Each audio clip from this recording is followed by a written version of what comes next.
Isiniwalat Sanya Lopez sa totoong dahilan ng hiwalayan ni Barbie at ni Jack.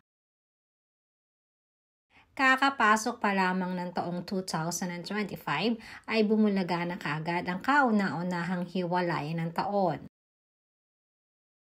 Madami ang nagulat sa naging post ni Barbie Fortaleza kahapon nang sabihin nito ang malungkot na balitang hiwalay na sila ng kanyang 7 years boyfriend na si Jack Roberto. Ayon nga sa naging post ni Barbie, "Don't cry because it's over. Smile because it's happened." Dr. Seuss.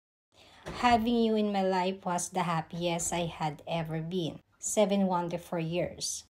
A lot of laughs, a lot of ramen, and so much love. Your love was exceptional. But sometimes, good things fall apart so better things can come together. Beautiful goodbye, Jack Roberto.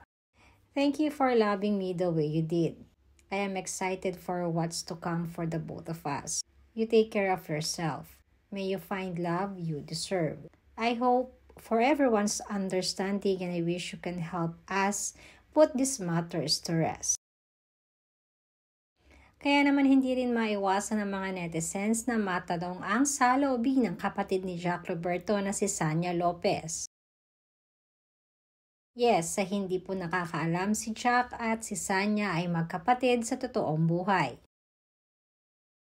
Paglabas nga ng post ni Barbie ay kaagad din namang nagpost si Sanya sa kanyang social media account ng ganito. Na ngayon ay deleted na nga sa kanyang social media account. Espekulasyon kasi ng mga netizens na third party di umano ang dahilan ng hiwalayan ng dalawa.